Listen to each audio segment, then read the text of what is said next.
गुजरात सरकार अब uniform civil code लागू करने जा रही है। संविधान का आर्टिकल 44 कहता है भारत में यूनिफॉर्म सिविल कोड होना चाहिए, सबको एक समान अधिकार होना चाहिए।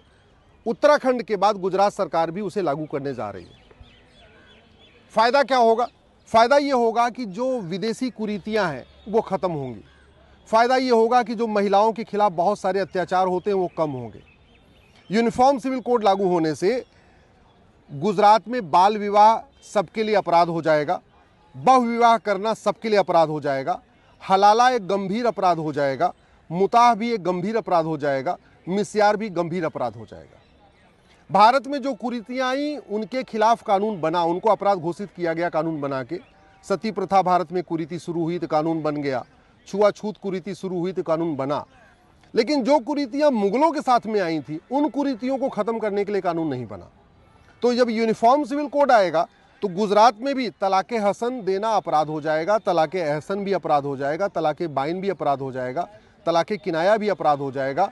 सबका ग्राउंड्स ऑफ डिवोर्स कॉमन हो जाएगा, सबका प्रोसीजर ऑफ डिवोर्स कॉमन हो जाएगा, सबका डिवोर्स कोर्ट के जरिए होगा, मौखिक या चिट्ठी के जरिए या व्हाट्सएप के जरिए या एसएमएस के जरिए या ईमेल के जरिए ये जो डिवोर्स हो रहे हैं ये बंद हो जाएंगे। आज की डेट में क्रिश्चियंस के लिए जो कानून चल रहा है वो 1872 का क्रिश्चियन मैरिज एक्ट चल रहा है। पारसियों के लिए 1936 का पारसी मैरिज एक्ट चल रहा है। मुस्लिम्स के लिए 1937 का शरीयत एक्ट चल रहा है। और हिंदू, जैन, बौद्ध, सिख के लिए 1955 का हिंदू मैरिज एक्ट चल रहा है। तो ये जो केवल हिंदू मैरिज एक्ट है 1955 में बना, वो स्वतंत्रता के बाद बना और वो संविधान लागू होने के बाद बना। इसलिए वो जब कानून बनाते समय संविधान की स्पिरिट को देखा गया। हिंदू मैरिज एक्ट में महिला पुरुष में कोई भेदभाव नहीं किया गया, माता पिता में कोई भेदभाव नहीं किया गया, भाई बहन के अधिकारों में कोई भेदभाव नहीं किया, पति पत्नी के अधिकारों में कोई भेदभाव नहीं किया। लेकिन ये जो तीन कानून पहले से चल रहे हैं, 1872 का क्रिश्चियन मैरिज एक्ट, 1936 का पारसी मैरिज एक्ट, 1937 का शरीयत एक्ट, ये अंग्रेजों ने बनाया था, बिना किसी चर्चा के बनाया था। तो वो पूरी तरीके से महिला विरोधी है। उसमें बहुत सारी विसंगतियां हैं। न उसमें किसी कुरीति को खत्म किया, न सबको समान अधिकार दिया। तो यूसीसी आने से ये जो पुराने कानून चल रहे हैं अंग्रेजों के समय के, वो रुक जाएंगे, वो खत्म हो जाएंगे और सबको एक समान अधिकार मिल जाएगा। यूनिफॉर्म सिविल कोड आएगा तो फायदा ये होगा कि बेटे और बेटी की शादी की उम्र समान हो जाएगी। अभी हिंदू, जैन, बौद्ध, सिख के लिए शादी की उम्र बेटियों की 18 साल है मिनिमम एज, और बेटों की शादी की मिनिमम एज जो है 21 साल है। लेकिन ये सब पे लागू नहीं होता है। यूनिफॉर्म सिविल कोड आएगा तो जो मिनिमम एज है वो सबके लिए एक समान लागू होगी, सबके लिए एक समान हो जाएगी। विवाह का रजिस्ट्रेशन कंपलसरी हो जाएगा, अभी नहीं है। डाइवोर्स का जो ग्राउंड है, विवाह विच्छेद का ग्राउंड है, जो तलाक का ग्राउंड है, वो बाकायदा लिखित में हो जाएगा, कोडिफाइड हो जाएगा।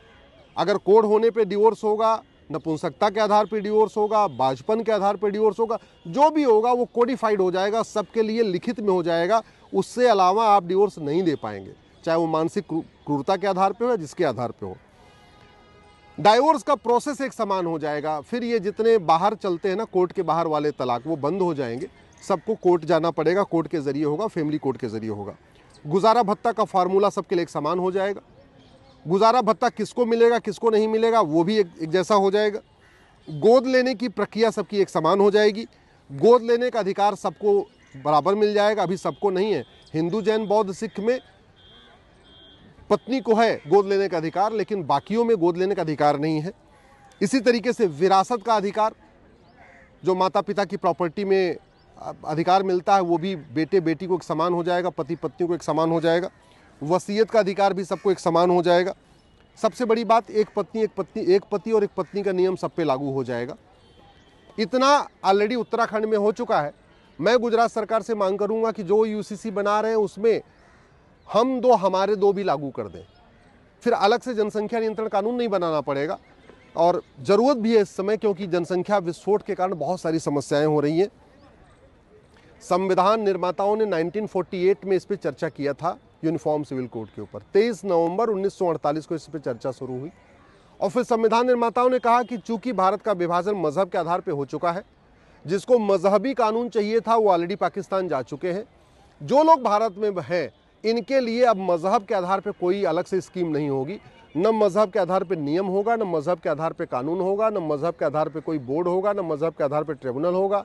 न मजहब के आधार पर कोई आयोग होगा, न मजहब के आधार पर कोई मंत्रालय होगा, न मजहब के आधार पर कोई लोन होगा, न मजहब के आधार पर कोई वजीफा होगा, कोई मजहब रिलीजियस बेस पे कुछ भी नहीं होगा। दुर्भाग्य ये है कि 2025 में हम आज़ादी की जब 75वीं वर्षगांठ बना रहे तो भी मजहब के आधार पर नियम कानून चल रहे। क्रिश्चियंस के लिए क्रिश्चियन मैरिज एक्ट, पारसी के लिए पारसी मैरिज एक्ट, मुस्लिम्स के लिए शरीयत एक्ट, हिंदू के लिए हिंदू मैरिज एक्ट। मजहब के आधार पे वक्फ बोर्ड भी चल रहा है, मजहब के आधार पे वक्फ ट्रिब्यूनल भी चल रहा है, मजहब के आधार पे योजनाएं चल रही हैं, मजहब के आधार पे माइनॉरिटी फिल्म मिनिस्ट्री चल रही है, मजहब के आधार पे माइनॉरिटी कमीशन चल रहा है। सब कुछ मजहब के आधार पर चल रहा है। मैं आशा करता हूँ ये बहुत जल्दी ख़त्म होगा। उत्तराखंड में ऑलरेडी यूसीसी लागू हो चुका है, गुजरात सरकार उसको करने जा रही है। वैसे ज़्यादा अच्छा होता कि ये पार्लियामेंट में यूनिफॉर्म सिविल कोड लागू होता, जिससे पूरे देश में एक साथ ही लागू हो जाता। लेकिन अगर पार्लियामेंट से नहीं भी आ रहा है तो ये राज्यवार भी अच्छा है कि भाई उत्तराखंड में लागू हो गया, अब इसके बाद गुजरात करेगी। बहुत जल्दी मुझे पूरा विश्वास है कि इसके बाद मध्य प्रदेश सरकार भी करेगी, छत्तीसगढ़ सरकार भी करेगी, फिर उसके बाद उत्तर प्रदेश सरकार भी करेगी, बिहार सरकार भी करेगी, राजस्थान सरकार भी करेगी, महाराष्ट्र सरकार भी करेगी। तो अगर एक एक करके राज्य सरकारें भी कर रही हैं तो अच्छी बात है। लेकिन मेरा ये मानना है कि सभी राज्य सरकारों को इसके लिए पहल करना चाहिए, सभी नागरिकों को इसके लिए पहल करना चाहिए।